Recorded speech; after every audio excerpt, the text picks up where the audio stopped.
दामाद जी, अरे सासू माँ, आप यहाँ पे? आप बाहर क्यों खड़ी हैं? आप आइए ना, बैठिए। बैठना बिठाना छोड़िए, आप मुझे ये बताइए आप घर का काम क्यों कर रहे हैं? और हनी कहाँ है? अरे सासू माँ, वो एक्चुअली हनी ना सो रही है। उसको छोड़िए ना, उसको सोने दीजिए। अगर मैं उठाऊंगा तो खामखा डिस्टर्ब हो जाएगी। आप आइए, आप बैठिए। और हाँ, मैं आपके लिए अभी चाय नाश्ता भी लेके आता हूँ। दामाद जी, मुझे चाय पानी नहीं पीना है। आप मुझे ये बताइए कि मेरी बेटी हनी कहाँ है? बुलाइए उसको। हनी, हनी। अरे मम्मी, आप दरवाजे पे खड़ी हैं, आइए ना, बैठिए। और तुषार, तुमने ये झाड़ू क्यों पकड़ रखा है? बेबी तुम ऑफिस में काम करते हो दिन रात, आराम किया करो। अभी काम करो, फटाफट से बैठ जाओ मम्मी के साथ। मैं ना तुम दोनों के लिए बढ़िया सा नाश्ता बनाती हूँ। अरे ये कैसी बात कर रही हो? तुम जाके आराम करो ना। और वैसे भी सारे घर का काम तो मैं ही करता हूँ। झाड़ू पोछा, बर्तन, घर की साफ सफाई, सब कुछ मैं ही तो करता हूँ। ये मेरा ही काम है। तुम जाके आराम से सो। तुम्हारा काम थोड़ी ना ये सब। तुम्हारा काम तो शॉपिंग करना है, दोस्तों के साथ किटी पार्टी करनी होती है तुम्हें, है ना? तुम जाओ, मैं कर लूँगा। और हाँ सासू माँ, आप बैठिए ना। अभी तो मुझे टेबल भी साफ करनी है, उसके बाद आप लोगों के लिए चाय नाश्ता ही बनाना है। आप आराम से बैठिए। हनी, तू मुझे ये बता, दामाद जी घर का सारा काम कर रहे हैं और तू बैठ के आराम कर रही है? अरे नहीं मम्मी, ऐसी कोई बात नहीं है। घर का सारा काम मैं खुद करती हूँ। मैं तुषार से एक भी काम नहीं करवाती हूँ। और रही बात झाड़ू की, तो पता नहीं झाड़ू क्यों लगा रहे हैं। मैं सुबह ऑलरेडी झाड़ू लगा चुकी हूँ। पता नहीं खामखा ये आपके सामने ड्रामा करके दिखा रहे हैं। और तुषार, तुम चुपचाप क्यों खड़े हो? अरे मम्मी को बताओ ना कि घर का सारा काम मैं करती हूँ। तुषार, बताओ उन्हें। अच्छा, अरे तो यूं बोलो ना, पहले बोलना चाहिए था। अरे सासू माँ, जो भी अभी मैंने बोला ना आपको, वो सब झूठ था। मैंने तो ऐसे ही बोल दिया था। सारे घर का काम मैं नहीं करता, सारे घर का काम तो हनी करती है। वो झाड़ू पोछा, बर्तन वगैरह, कपड़े धोना, वो सब हनी करती है। जो सोने वाली बात थी ना, वो तो मैं करता हूँ। मैं खाता हूँ, पीता हूँ, ऑफिस से आता हूँ और सो जाता हूँ। मेरा काम बस इतना सही है। हनी तो कुछ भी नहीं करती, ना ये किटी पार्टी करती, ना शॉपिंग पे जाती, और ना ही देर रात तक घर में आती। ये कुछ नहीं करती। और ये जो कपड़े पहने हुए ना इसने, शॉर्ट ड्रेसेस, ये भी मैंने इसे बोला था पहनने के लिए। सूट साड़ी पहनने के लिए मैंने मना कर दिया था इसको। अब हनी, और कुछ भी ऐसे झूठ बोलना है या इतना काफी है? अरे बस करो यार तुषार, और कितना झूठ बोलोगे? तुम्हें दिखाई दे रहा है कि घर पे मेरी मम्मी आई हुई है और उनके सामने तुम झूठ पे झूठ बोले जा रहे हो। उन्हें बताते क्यों नहीं हो कि घर का सारा काम मैं करती हूँ?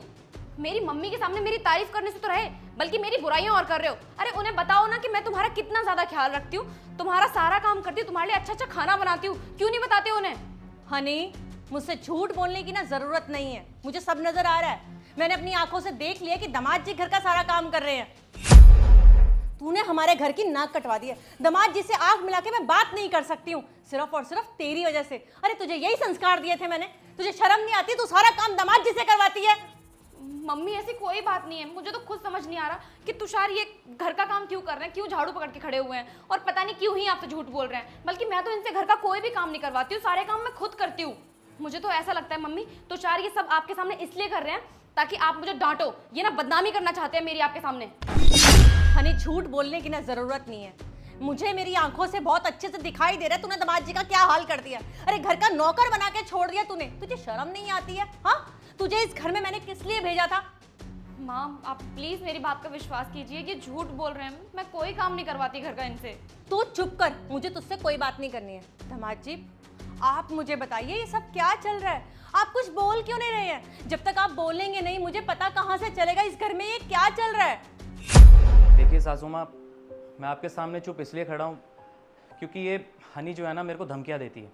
ये बोलती है कि अगर तुमने आवाज़ उठाने की कोशिश करी या मेरे खिलाफ जाने की कोशिश करी तो ये मेरे ऊपर केसेस लगा देगी, डोमेस्टिक वायलेंस का केस लगा देगी। और तो और इसने पता है क्या किया है?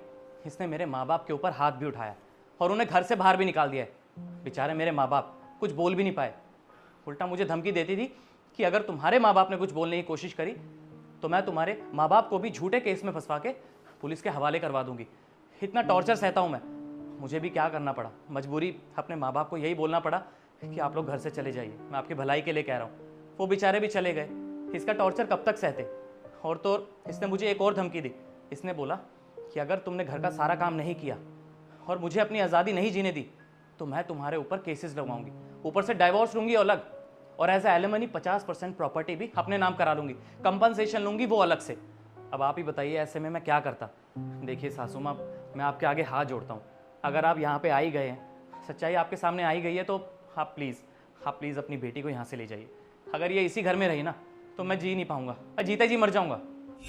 हनी, ये मैं क्या सुन रही हूँ? तूने दामाद जी के माता पिताजी को उनके घर से बाहर निकाल दिया। तुझे शर्म नहीं आई ऐसा करते हुए? हाँ, और तो और तूने अपने सास ससुर के ऊपर हाथ भी उठाया। और कल को एक बात बता बेटा, तेरे माँ बाप को तेरा भाई और तेरी भाभी घर से ऐसे ही धक्के मार के बाहर निकाल दे तो फिर तेरे दिल पर क्या बीतेगी?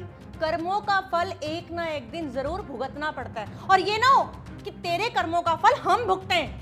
समय का पहिया जरूर घूमता है, जैसे कर्म करोगे वैसा ही फल पाओगे। और मैंने तो अपनी बेटी को इतने अच्छे संस्कार देके इस घर के अंदर भेजा था। अरे क्या हो गया है तुझे? मुझे तो विश्वास ही नहीं होता कि ये मेरी बेटी खड़ी है मेरे सामने। अरे बस करो मम्मी, तब से लेक्चर दिए ही जा रही हो। और वैसे भी ये ना मेरा और मेरे पति का मामला है, आपको इसके बीच में पड़ने की कोई जरूरत नहीं है। आप एक काम करिए, आप ना अपने घर चले जाइए वापस।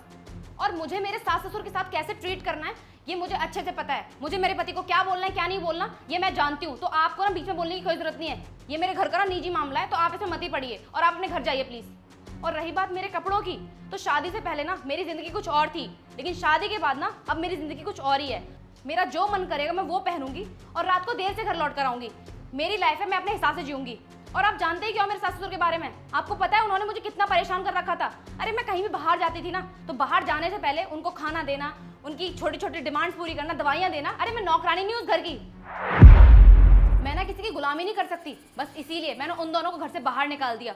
और वैसे भी ये मेरी और मेरे पति की प्राइवेट लाइफ है, मैं इनके साथ कुछ भी करूं इसमें ना आपको दखल अंदाजी देने की कोई जरूरत नहीं है। आप एक काम करिए मम्मी, फटाफट से ना निकले यहाँ से, और दोबारा यहाँ पर आने की ना कोई जरूरत नहीं है।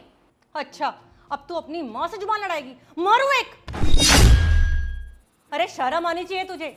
दामाद जी इतने अच्छे, उनके अंदर इतने अच्छे संस्कार है, और तू क्या करती है? तूने दामाद जी का जीना हराम कर रखा है। मैंने तुझे शादी करके इस घर के अंदर इसलिए नहीं भेजा था कि तू उनके माताजी पिताजी और दामाद जी का बुरा हाल कर दे। अरे तुझे तो घर के सारे काम करने चाहिए।